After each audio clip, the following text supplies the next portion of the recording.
Pessoal, bom dia. Tô vendo aqui que não tem ninguém na turma nesse horário, né? Assim, tô até estranhando porque essa turma, em regra, né, é uma turma que sempre fica mais cheia, né? Sempre tem alunos em sala, né? Igual eu falei ontem, né, gente? Excepcionalmente nesta sexta-feira agora, a aula vai começar um pouco mais tarde, né? Eu falei 9 horas, está começando aqui 9h14. Na verdade, eu entrei aqui, era 9h05. Aí eu estava aguardando para ver se iriam ou não entrar alunos, né? Porque como eu demorei um pouco para disponibilizar o link, o que aconteceu? Ontem, né, eu fiquei até tarde corrigindo avaliações de várias turmas, né? Então, eu disponibilizei o link lá, e ontem também eu dei aula, né? Aí eu disponibilizei os links das aulas gravadas, e eu pensei, né, que eu já havia disponibilizado o link dessa turma. Infelizmente, eu não tinha disponibilizado. Aí agora de manhã, na hora que eu fui, né, que eu estava aguardando aqui para entrar em sala e tal, preparando a aula, e aí eu fui ver e falei assim, gente, eu não disponibilizei. Aí eu disponibilizei, era mais ou menos 9 horas, né? Eu coloquei no nosso grupo aqui de WhatsApp.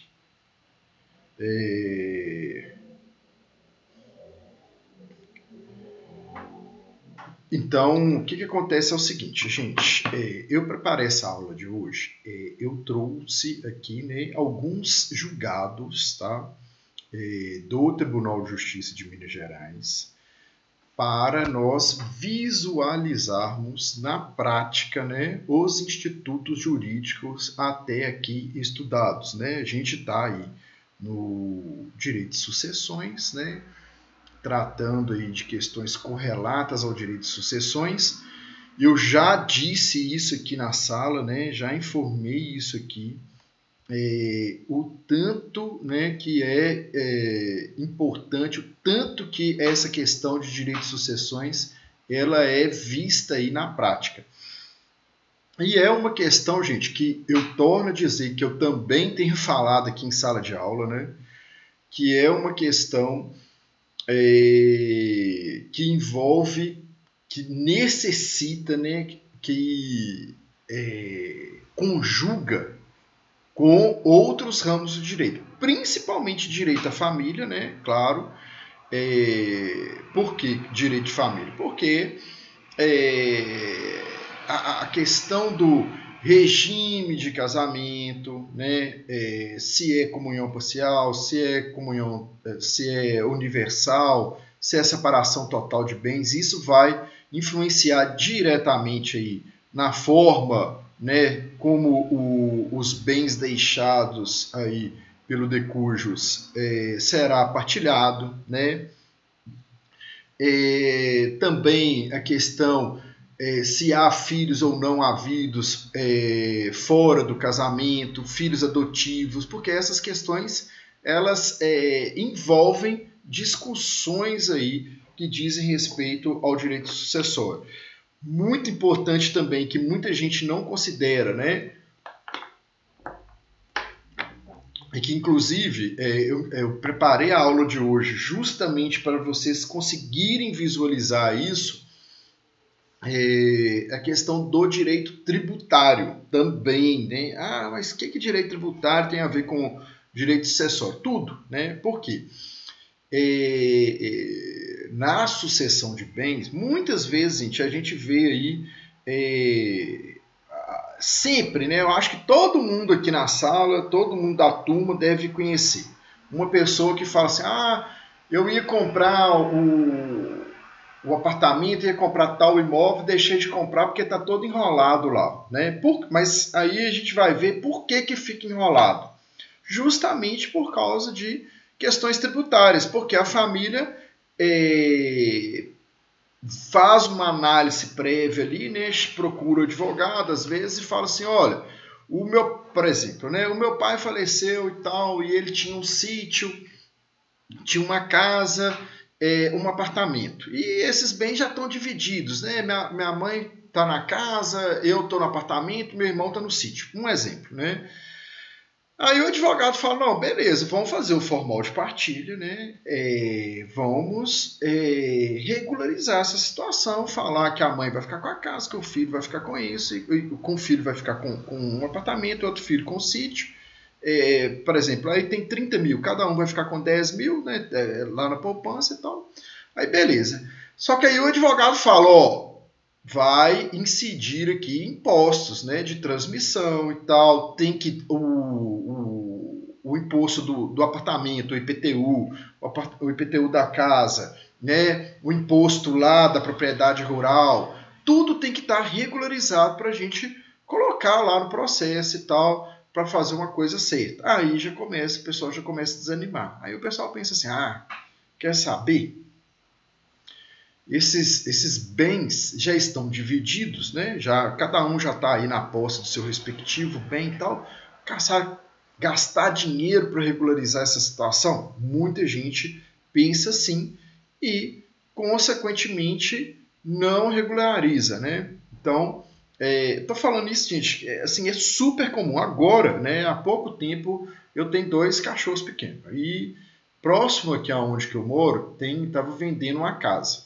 Aí são 2 casas, na verdade. Uma na esquina, uma em uma esquina e a outra na esquina de frente. Elas são praticamente uma de frente para a outra. E as 2 estão com placa vende-se. E um dia eu estava passeando com o cachorro, a proprietária dessa que estava vendendo na esquina estava lá, e eu perguntei para ela o preço, estava conversando com ela lá. Aí ela falou, o preço é tal, porque, né, um preço até salgado. Ela falou assim, é por causa da região aqui, que é centro, não sei o quê, e aqui é valorizado. Realmente, ela tem razão. E ela falou assim, ó, minha casa tá nesse valor, 380 mil. E a outra, a em frente aqui, ela tá no valor de 330 mil. Aí eu falei, uai, mas a outra tá muito melhor, né, do que essa. Assim, eu nem falei de primeira, né?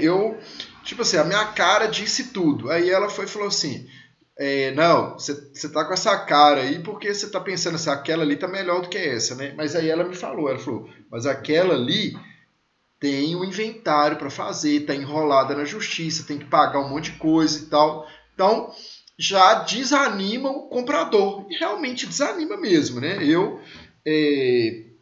Você já fica meio assim com o pé atrás.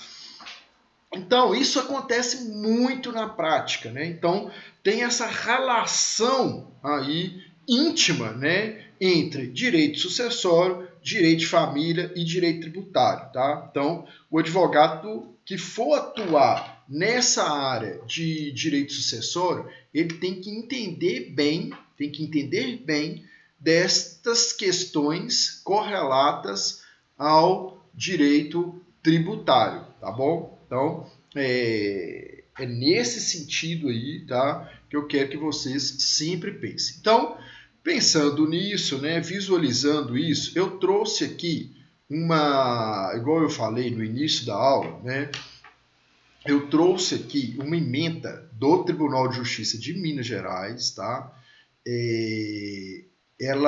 Um processo de 2018, então assim, é recente, né? Não é antigo, não. O que aconteceu nesse processo? Olha só que interessante, só para vocês visualizarem aí na prática, né? Para vocês conseguirem enxergar na prática essa relação, né, entre direito sucessório e direito tributário, tá? Nessa ementa que eu trouxe aqui, a pessoa, olha só, houve lá o falecimento, né, do pai de uma pessoa, né? Ele tinha mais de um filho, tá? E o patrimônio dele era relativamente alto, tá? Aí o que aconteceu? Fizeram a partilha de bens e um dos herdeiros, né, renunciou à partilha de bens. Ele renunciou à parte dele. Ele falou assim, olha, eu não quero a minha parte na herança, tá? Igual a gente viu, né, nas nossas aulas anteriores, essa renúncia de herança, ela deve ser feita por instrumento público, né? É um ato solene, formal, tá? Então, não basta, né, a pessoa chegar e, por exemplo, o José das Couves, ele quer renunciar à herança. Aí abriu o inventário do pai dele. Aí ele fala com o advogado que a família contratou. Ó, eu quero renunciar à herança. Aí o advogado vai lá e faz uma petição informando, né? Pega a procuração dele, uma procuração particular normal, né?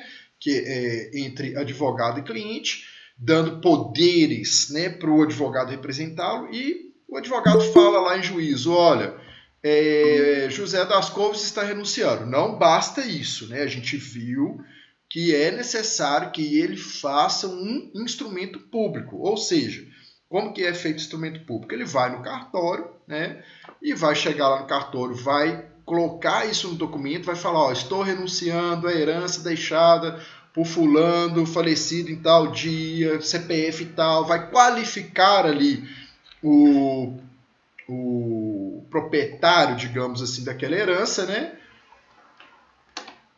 Vai se qualificar e vai informar que está renunciando à herança. Então, nessa ementa que eu trouxe aqui, tá, gente? O que aconteceu? A pessoa fez a renúncia, tá? Só que ela fez a renúncia por instrumento público, mas ela fez a renúncia, já havia aberto o inventário, né? E já havia calculado o imposto de transmissão. Quando ela fez a renúncia, essas questões já estavam solucionadas no inventário, né? Aí o que aconteceu? Chegou lá na frente, o município foi e cobrou ela. Falou assim, ó, você está devendo aqui o ITCD, né? Porque não foi realizado o pagamento a tempo e modo. Aí o que ela falou assim? Não, aí eu não estou devendo porque eu renunciei à herança. Tá? Então, eu tenho aqui como comprovar que essa herança não me pertence. E, se ela não me pertence, consequentemente, eu não devo o imposto. Né? Aí o município falou assim, não, eu estou vendo aqui, realmente, você renunciou à herança, mas a sua renúncia é posterior, já havia sido calculado, e quando foi feito o cálculo aqui, você constava como herdeira, né? Aí ela foi e o juiz de primeiro grau, né, foi e falou assim, ó, o município tem razão, né? O que o município que está falando está certo. A senhora renunciou à herança e tal, mas já havia sido calculado aqui e tal, então não pode ser considerado aqui que você não é devedor, não. Pelo contrário, você deve aqui este imposto, tá? Aí o que ela fez? Ela foi e interpôs um agravo de instrumento, né? Que é o recurso cabível contra as decisões interlocutórias, ou seja, as decisões não terminativas, né? Então, gente, a gente está aqui numa aula de direito sucessório, né? Olha como que é interessante, né? E a gente visualizar o ordenamento jurídico, né? A gente está na aula de direito sucessório, né? Resolvendo uma questão, quer dizer, a pessoa chega lá no escritório de advocacia com uma questão de direito sucessório, em prima facie, né? Ela vai chegar lá e vai falar, olha, eu estou te procurando aqui porque meu pai morreu, ele deixou alguns bens, eu renunciei à herança e mesmo assim eu estou sendo cobrada de imposto, né? Quer dizer, o advogado, numa questão dessa, né, numa questão de direito sucessório, que à primeira vista ali você vai pensar assim, é uma questão correlata a direito sucessório. Ele tem que ter conhecimento de direito de família, né? Lógico, tem que ter o direito de família direitinho, saber ali todos os institutos do direito de família, tem que saber muito bem o direito sucessório e tem que saber também o direito processual, né? Por quê? Vai entrar ali para defesa dos interesses do seu cliente, ele vai ter que utilizar-se da melhor peça processual, da peça processual mais adequada. Então, nesse caso aqui, a cliente chegou lá, explicou essa situação, falou que havia renunciado e tal. Aí o advogado foi e trabalhou muito bem, né? Eu estava vendo aqui essa ementa que eu separei para a aula de hoje. O advogado entrou com o agravo de instrumento. Nesse agravo de instrumento, ele utilizou o nome da peça lá de exceção de pré-executividade, né? A exceção de pré-executividade é uma criação doutrinária aí, né? Ela não tem previsão legal, né? Essa exceção de pré-executividade, ela pode ser suscitada aí, tipo assim, embora ela não há, né, previsão legal, ela pode ser utilizada como instrumento de impugnação à execução ou cumprimento de sentença, desde que, existindo prova pré-constituída, tenha como objeto matéria passível de ser reconhecida de ofício pelo juiz, né? Então, essa exceção de pré-executividade, ela será um remédio processual, tá? Que será utilizado para combater, ou seja, para impugnar execução ou cumprimento de sentença, tá? Desde que o advogado suscite ali algo que possa ser reconhecido de ofício pelo juiz. Então, olha só, no nosso caso aqui, no caso em questão, né, no caso em tela, no que nós estamos discutindo aqui, nessa ementa, né, necessariamente, o que acontece? Igual eu falei, né, só para recapitular aqui, tá? Nessa ementa aqui chegou, né, uma pessoa lá no escritório de advocacia, é um caso real, né? Eu estou tirando essa ementa aqui do site do Tribunal de Justiça de Minas Gerais. Chegou lá e falou assim: olha, eu estou sendo cobrada, né, executada, né, tá ocorrendo uma execução do município de Belo Horizonte contra a minha pessoa porque eu não paguei o imposto relativo à transmissão, né, pós-morte de uma herança que eu renunciei. Então, eu não concordo com o pagamento porque eu renunciei a essa herança e, consequentemente, eu não entendo que eu não devo imposto, tá? Aí o advogado pegou a execução e apresentou a exceção de pré-executividade, analisou lá o processo e apresentou exceção de pré-executividade. No mérito da exceção de pré-executividade, o advogado falou o seguinte: olha, há aqui uma renúncia anterior, né, à transmissão do bem, então ela não deve esse imposto. Então, esse imposto, consequentemente, não pode ser cobrado dela. O processo, ela não tem legitimidade passiva para estar, né, sendo cobrada, ou seja, para ela figurar no polo passivo dessa ação, porque ela já renunciou à herança. Aí o juiz de primeiro grau lá de Belo Horizonte, de uma das varas cíveis lá de Belo Horizonte, falou assim: não, eu entendo aqui que quando ela fez a renúncia, os bens já haviam sido, né, divididos e ela era herdeira e foi dividido de modo que essa parte era dela. Agora que ela tem que tipo assim, pagar e pronto, né? Aí o advogado entrou com o agravo de instrumento, não concordou com a decisão do juiz e entrou lá com o agravo de instrumento. Aí o que aconteceu? O Tribunal de Justiça, analisando essa matéria, né, analisando aí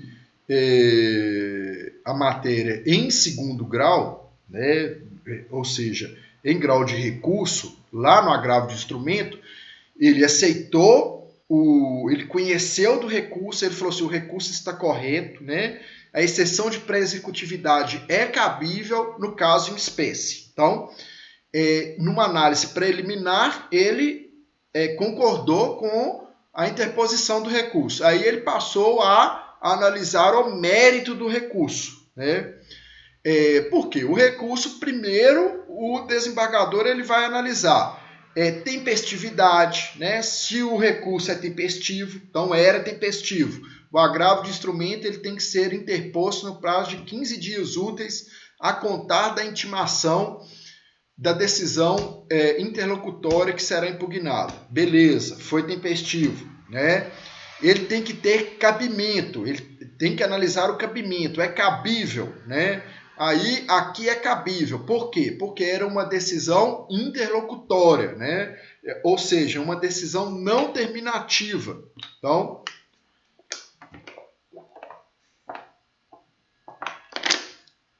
o desembargador analisou lá e viu que era cabível, beleza.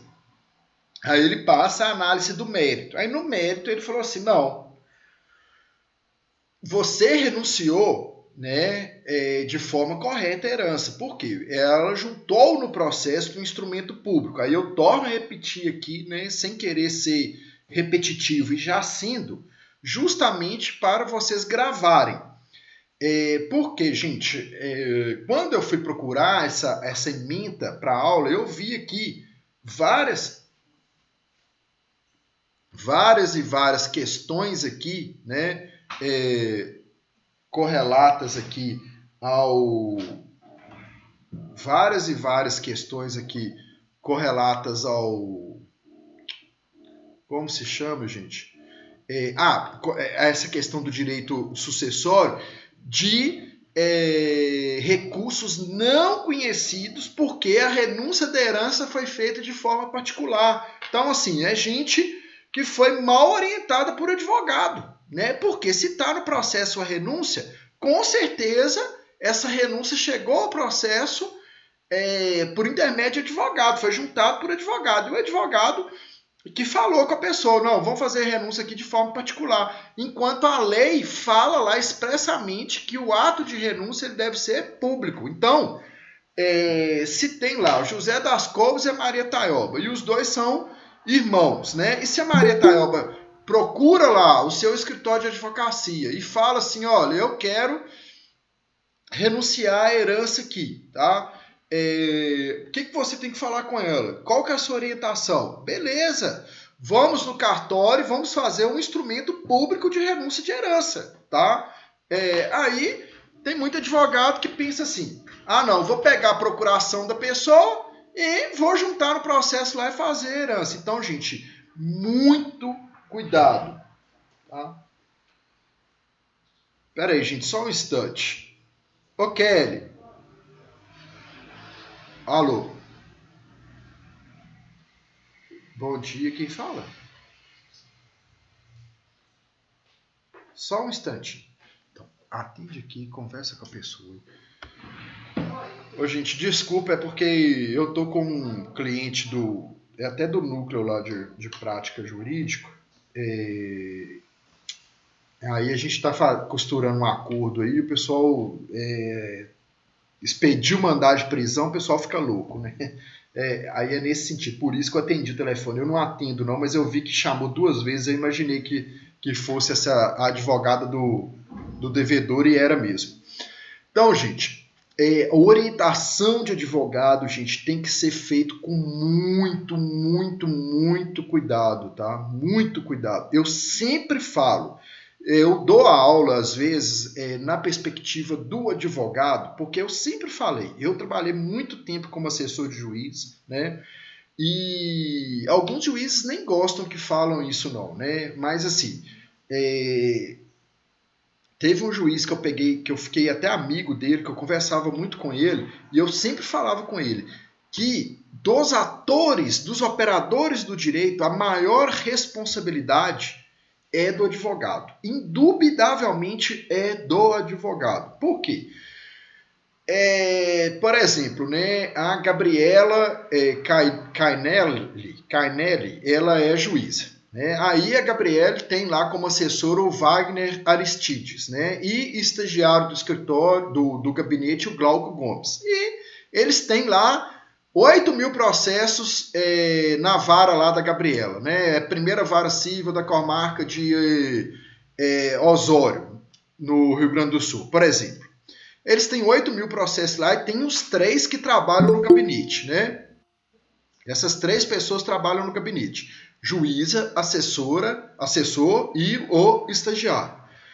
É óbvio, gente, né, que a doutora Gabriela ela vai criar os modelos dela junto com o assessor dela, né, e vai criar uma pasta lá e vai falar, ó, indenização por danos morais em negativação indevida, tá aqui a sentença.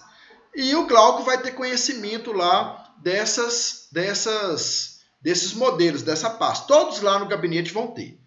É claro, gente, é claro, tá? Isso é lógico que uma sentença feita pela doutora Gabriela, ela sentar lá no computador e fazer, vai ter uma qualidade, né?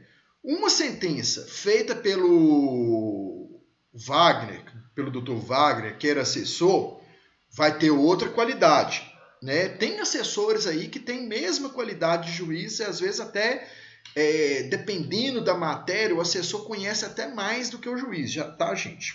E isso é comum, tá bom? E o Glauco, claro, ele é estudante, né, estagiário e tal. Se ele está no gabinete, é porque ele é um bom estagiário, né? Ele é realmente um ótimo estagiário. Mas, assim, é claro que nesse cenário que eu coloquei aqui, com 3 pessoas trabalhando com 8.000 processos, vai sair um erro ou outro. E cabe a quem apontar o erro? O advogado, né? Então, assim, eu sempre falo, né, que o advogado tem que ter uma perspicácia muito grande na análise de toda decisão judicial, ler com muita atenção, pensar em tudo, né? A classe, né, de advogados está muito criticada, né? Muito criticada pela sociedade. Todo mundo fala, todo mundo fica muito com o pé atrás com o advogado. Mas assim, o que eu vejo também, porque tem muito advogado bacana, honesto aí e apto a trabalhar com muita seriedade, né? E tem que ser assim. Então, nesse caso, nessa emenda que eu trouxe aqui, o advogado ele suscitou uma tese muito interessante, né? Ele falou, olha, ela não tem legitimidade passiva, né? Porque ela recebeu herança, renunciou de forma correta por instrumento público, tá? E como ela renunciou, não há que se falar que ela é devedora desse imposto, não, né? Por quê? Se ela não quis o bem para ela, né? Se ela não quis herança para ela, como que ela deve o imposto? Aí que o desembargador falou, não, tudo bem, a renúncia foi correta. Né, gente? Como que é interessante a gente analisar uma decisão judicial, né? Porque a gente faz aqui uma análise de vários aspectos, né? Igual a gente está falando aqui do aspecto processual, né? Do aspecto antes de se adentrar ao mérito, né? A gente faz essa análise aí para ver se o recurso é tempestivo, se o recurso é cabível, né? E depois a gente passa para o mérito. E no mérito a gente pode ter questões que são corretas e questões que não são corretas, como nesse exemplo aqui. Então, no mérito aqui, o desembargador fala, olha, a sua renúncia está correta, né? Você fez a renúncia correta por instrumento público. Por que eu estou enfatizando isso aqui, gente? Que a renúncia foi correta? Porque, igual eu falei, há vários casos, né? Inúmeros casos de renúncias que não são corretas, né? Que não são feitas de forma certas, né? Então, nesse caso aqui não, a renúncia foi correta, foi por instrumento público. Só que ela foi tardia, né? Tipo assim, a pessoa, quando ela fez a renúncia, já havia ocorrido a divisão, a partilha de bens, né? Ou seja, ela já estava, tipo assim, como dona daquele bem. Então, ela era parte legítima para figurar no polo passivo dessa ação. Vocês entenderam, gente, essa questão? Uma coisa que eu queria ressaltar, que eu falei no início da aula, o que acontece, gente? Eu até pedi desculpa no começo da aula, porque ontem eu tirei, né, o dia para corrigir provas, e eu tô com 5 turmas, né? E aí eu corrigi a prova da turma de vocês, a prova da turma de planejamento tributário, a prova de sistema de escrituração fiscal. Né? 3 turmas eu fiz a correção ontem. E após a correção, eu até achei que, sinceramente, que como eu mandei um link aqui da aula, link não, como eu mandei aqui falando que a aula começaria às 9 horas, eu achei que eu já havia disponibilizado o link. Aí eu estava aqui preparando a aula e tal, quando eu fui ver, já era quase 9 horas, eu olhei e vi que eu não havia disponibilizado o link. Aí eu fui disponibilizar e tal, coloquei no grupo, aí eu até estranhei, né, que na hora que eu comecei a aula, essa sala estava vazia, e essa sala não costuma ficar vazia, né? Aí eu falei assim, não, deve ser porque eu coloquei o link atrasado. Então, depois, quem chegou atrasado, comecem... eu falei 9h30, né? Desculpem, eu achei que era 9 horas, Stephanie. Não, ontem vocês me perdoem, viu, gente? Porque, me perdoem mesmo, porque ontem eu fiquei desorientado, porque vocês imaginem corrigir trabalho, né? Porque eu para todas as minhas turmas, eu dei aula e eu dei prova e dei um trabalho, porque eu sempre gosto de fazer isso, tá? Aí eu tive que corrigir os trabalhos, né? Eu li todos os trabalhos, inclusive assim, os trabalhos da turma de vocês eu gostei muito, tá, gente? Igual eu já falei, no direito, a análise, né, do estudante de direito, essa análise ela deve ser não é análise, né? Eu falei errado. O estudante de direito ele tem que se preparar em três frentes, né? Que é a escrita, porque a gente vai escrever muito, né? Basicamente tudo que tipo assim, vamos colocar 70%, né? De tudo que é produzido no direito vai ser através de escrita, né? Por quê? Você vai peticionar para o juiz, vai fazer uma petição inicial, você vai escrever. Você vai fazer uma defesa, você vai escrever. Uma impugnação é escrever, né?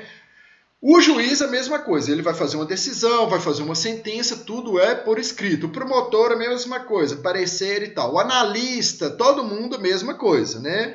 O serventuário lá, mesma coisa, ele tem que escrever muito bem, né? E a questão da oralidade, né? Tem que ter uma oralidade muito boa, saber falar, né? Conversar. Por quê? Em audiência, né? Implica demais essa questão de falar muito bem, entenderam? Então tem que saber dialogar muito bem, saber falar muito bem, né? E a outra frente é escrita, oralidade, e a outra questão que eu ia falar é questão de responsabilidade, né?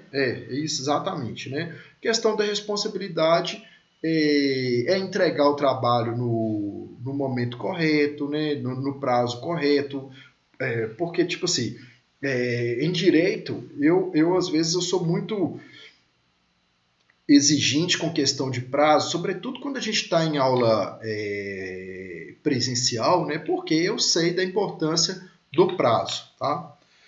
Então, gente, tem alguma dúvida em relação a essa questão que foi colocada aqui, essa questão da ementa? Alguém quer fazer algum comentário, quer comentar alguma coisa ou não?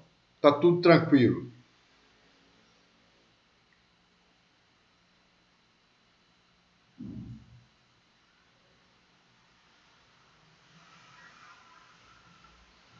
Tá tudo certo? Não, então beleza, então tá. Então, gente, nós vamos finalizar essa aula de hoje aqui, tá? Foi uma aula de 50 minutos, tá? Aí na próxima aula a gente vai começar às 8h30, vamos terminar às 11 horas, aí eu vou disponibilizar o material para vocês também, tá? Nessa aula eu queria trazer uma ementa, né, de uma decisão que envolve aí essa questão do direito sucessório, porque eu realmente acho muito importante, né? E assim, é uma coisa que eu gostaria que vocês pegassem o hábito, tá? De lerem ementa, tá? Jogarem lá no... Tipo assim, ó, quem é aqui de Minas, né? Entrar lá no site do Tribunal de Justiça, procurar a jurisprudência lá que diz respeito ao direito sucessório e lerem a ementa, lerem o inteiro teor, tá? Para vocês irem habituando com isso. Por quê? Essas ementas, né, essas decisões que são aí proferidas por segundo grau, eu falo de Minas Gerais, quem é do Rio Grande do Sul, que tem aluno aqui que é do Rio Grande do Sul, também pode pegar do Rio Grande do Sul, inclusive, né, a jurisprudência do Rio Grande do Sul, que diz respeito à família, é considerada aí a mais avançada do Brasil, né? Avançada em que sentido?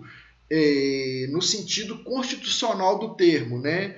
É uma jurisprudência que interpreta, né, o direito de família, principalmente, né, numa perspectiva muito constitucional, né, dá muita abrangência para a Constituição. Então, lá tem várias decisões assim, no sentido de proteção de direitos de homossexuais, né, de pessoas LGBT+, né, a sigla hoje é essa. Tem muitas decisões muito avançadas nesse sentido, então leiam, tá? Depois eu vou até pensar aqui num trabalho, né, para vocês trazerem uma ementa e vocês fazerem um comentário sobre essa ementa. Eu vou pensar em algo desse tipo aqui. A Cláudia perguntou se a aula foi gravada. Foi sim, tá? Eu vou disponibilizar o link lá da aula gravada no AVA, tá? E aí vocês assistem depois desde o início, tá? Então é isso, tá? Vamos terminar a aula por aqui e na semana que vem a gente dá continuidade aí. O que eu estava falando, só para concluir aqui. Questão do trabalho da turma de vocês. Eu gostei muito do trabalho, tá, gente? Gostei, eu achei interessante. A turma é uma turma que escreve bem, eu vi pela prova também, né? Eu li lá as questões da prova, né? Gostei, assim, o resultado da prova foi, de uma forma geral, foi muito bom, né? Eu espero que vocês tenham feito aí a avaliação sem consulta em casa, né? Com essa questão aí da pandemia, fazer uma avaliação em casa realmente é mais tranquilo, né, gente? Digamos assim. Mas, de uma forma geral, eu gostei muito da escrita, porque na escrita não tem como o aluno fugir, né? Escreve aquilo ali e dá para o professor avaliar melhor, tá bom? Alguém tem alguma dúvida, quer fazer alguma ponderação, alguma consideração? Não? Então tá bom. Então, bom final de semana, um abraço a todos.